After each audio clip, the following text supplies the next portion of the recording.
On est ici au Salon du Végétal pour dévoiler en avant-première un nouveau projet, un nouveau modèle de jardinerie. On a consulté une cinquantaine d'experts de la distribution, des responsables de magasins, des chefs de rayon, des catégories managers, responsables d'exploitation, en grande distribution, bricolage, jardinage, déco, alimentaire, pour leur demander si on devait réinventer le modèle de la jardinerie à partir d'une page blanche, à quoi il pourrait ressembler. Et par système d'itération, on a convergé vers tous la même conclusion, qui est cette maquette qu'on a baptisée Renatura, c'est le nom de code du projet, qui n'est pas une enseigne, qui n'est pas un exploitant unique, mais qui est un modèle, un nouveau modèle, en quelque sorte une perma-entreprise, où chaque acteur va venir s'agglomérer autour du monde du jardin et de la nature. Donc on va retrouver un espace de vente bien sûr de plantes, on va retrouver des jardins d'inspiration, on va retrouver des jardins ouvriers et tout ça dans un espace qui ici représente 18 hectares et 33 000 m² de bâtiments commerciaux qui ont été modélisés sous la forme d'une maquette pour montrer à quoi pouvait ressembler ce nouveau modèle.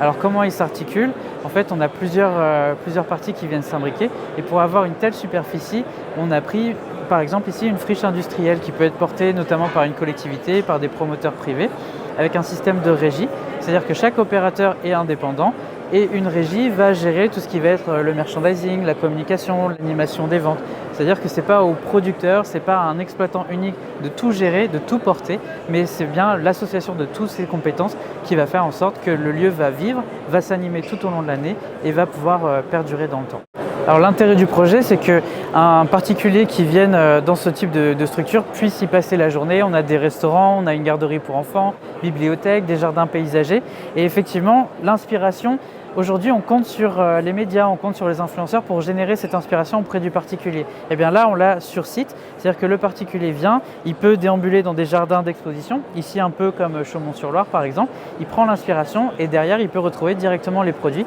qu'il va commander dans la structure de vente et auprès des pépiniéristes, des jauges en jeunes plants par exemple, qui vont être directement sur site. On s'inspire, on passe la journée, on se détend, on en profite et on achète directement les produits qui nous ont inspiré le jour même. Un particulier qui voudrait faire son jardin lui-même,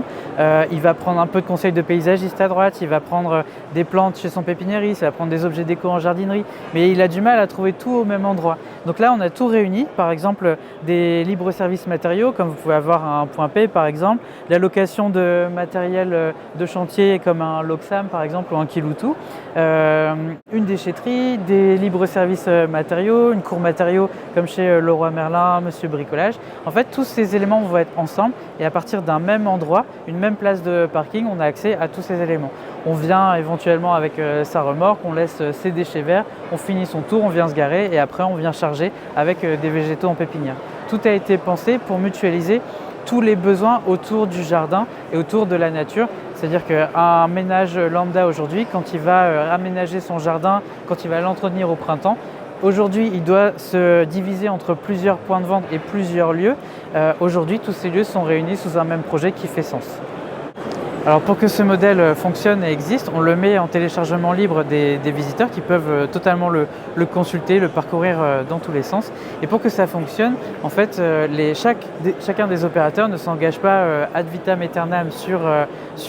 son exploitation, mais on est sur des baux saisonniers. Par exemple, je suis producteur de vivaces, je vais être intéressé pour une exploitation de février jusqu'à octobre et après je laisse ma place par exemple à un producteur de sapins qui va prendre la place et qui lui aura toute sa légitimité et son seuil de rentabilité atteint à cette période-là. Donc on est sur un modèle totalement flexible, totalement réversible qui est parfaitement en phase avec l'air du temps.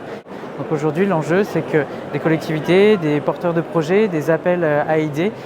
puissent identifier ce projet aujourd'hui pour faire naître ce modèle, un peu sur les mêmes implantations que IKEA, c'est-à-dire des très grosses zones de chalandise, mais qui mutualisent une clientèle qui va être suffisamment énorme et justifiée pour que chaque opérateur du modèle puisse s'y retrouver financièrement.